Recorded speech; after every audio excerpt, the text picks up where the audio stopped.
इस वक्त हमें ज्वाइन कर रही हैं माहिर बैनुल अक़वामी उमूर है फराह नाज साहिबा। फराह साहिबा क्या कहेंगी? जिस तरह से इस्माइल बक़ाई की जानिब से एक अहम प्रेस कॉन्फ्रेंस की गई, उन्होंने कहा कि पाकिस्तान के तवज्जुह से मुज़ाकरात जारी रहने चाहिए। फील्ड मार्शल सैयद आसिम मुनीर, वज़ीर आज़म शहबाज शरीफ और वज़ीर ख़ारजा इसहाक़ डार ने कितनी शानदार सिफारतकारी की है, क्या कहेंगे इस बारे में आप? देखिए, पाकिस्तान ने जिस तरीके से इनको होस्ट किया है और जिस तरीके से नेगोशिएशन को लेके चले हैं, ये बहुत बड़ी कामयाबी है। इसी वजह से ये जो अभी नेगोशिएशन दूसरी दफा होने जा रही है, that's going to be more constructive. और जैसे आपके बाकी गेस्ट भी बता रहे थे कि they are expected this week और नेक्स्ट वीक, तो हमें न सिर्फ ईरान से पॉजिटिव वाइब्स आ रही है बल्कि अमेरिका से भी पॉजिटिव वाइब्स आ रही है। And it is probably expected कि प्रेसिडेंट ट्रंप विजिट करेंगे इस दफा।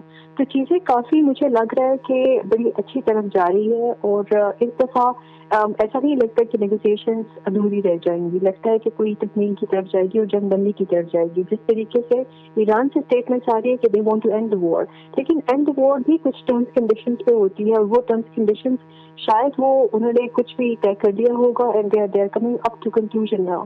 तो मेरे ख्याल से कुछ पॉजिटिव डेवलपमेंट्स है, we should keep positive. But in all of this Pakistan role has always remain very important. और जिस तरीके से पाकिस्तान ने इसको होस्ट किया है पहले नेगोशिएशन के राउंड को, तो दूसरे को भी बड़े बेहतरीन अंदाज से होस्ट करेंगे इंशाल्लाह। अच्छा फराह नाज साहिबा, जिस तरह से हमने कल भी देखा फील्ड मार्शल सैयद आसिम मुनीर की जो बैकडोर डिप्लोमेसी काम कर गई, राउंड 2 होने जा रहा है पाकिस्तान में, आप क्या समझते हैं ये पाकिस्तान के लिए, पाकिस्तानियों के लिए कितनी फख्र की बात है? देखिए, पाकिस्तान के लिए तो बहुत बड़ी, मुझे कहते हैं ना, हमारे लिए बहुत बड़ी पोजीशन है यहाँ पे इंटरनेशनली भी। लेकिन इस दफा एक और तकलीफ हमारे पड़ोसी मुल्क को हो जाएगी, क्योंकि जब पहले राउंड हुआ था तो उसमें भी उनको बड़ी तकलीफ हुई थी। अभी अगर दूसरी दफा हम लोग नेगोशिएशन की तरफ जाते हैं, पाकिस्तान ही उसको होस्ट कर रहा है, क्योंकि potentially this is the name that is coming forward internationally. Yes, all countries and every diplomatic front पे पाकिस्तान का ही नाम आ रहा है, तो ये हमारे लिए बहुत फख्र की बात है। क्रेडिट गोज टू हमारे आर्मी चीफ को और हमारे प्राइम मिनिस्टर को। इस्माइल बक़ाई साहब की जानिब से बड़ी अहम प्रेस कॉन्फ्रेंस की गई, उसमें उन्होंने ये वाजे कर दिया कि ईरान जौहरी सलाहियत को आम के अलावा किसी सूरत इस्तेमाल नहीं करना चाहता। ईरान ने हमेशा कहा है कि जौहरी अफजूदगी के मामले पर गुफ्तगू हो सकती है। फराह नाज साहिबा, आप क्या समझती हैं? डोनाल्ड ट्रंप को अब समझने की जरूरत है, क्योंकि जो ईरान कर ही नहीं रहा है उसका इल्जाम ईरान पर लग रहा है।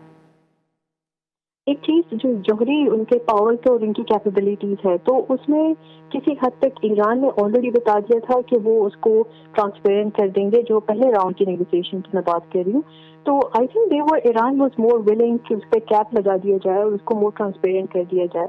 President Trump needs to realise कि अगर पीसफुल पर्पसेस के लिए वो यूज करना चाह रहे हैं, वो बनाना चाह रहे हैं, so I think there shouldn't be any problem with that.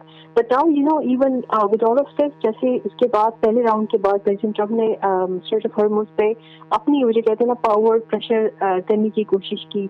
But China intervened इन और चाइना के शिप्स बड़े आराम से निकल आए, लेकिन वहां से अमेरिका की तरफ से कुछ भी नहीं हुआ। सो दिस इंडिकेट्स के प्रेसिडेंट ट्रंप को ये समझ आनी शुरू हो गई है कि यहाँ पे ज्यादा दबाव अमेरिका के लिए अच्छा नहीं है, क्योंकि वो बीइंग ए सुपर पावर, मेरे ख्याल से अगर हर कोई उसके खिलाफ हो जाए तो उसके अपने एलाइज, जैसे यूके उसके खिलाफ हो गया, यूरोपियन कंट्रीज उसके खिलाफ हो रहे हैं, तो ये अमेरिका के लिए बेस्ट इंटरेस्ट में नहीं है। सो प्रोबेबली ये जो न्यूक्लियर की जिद है अमेरिका की, वो भी किसी हद तक मेरे ख्याल से कुछ अमेरिका मान लेगा, कुछ ईरान मान लेगा, तो चीजें अच्छी तरीके से हल हो जाएंगी।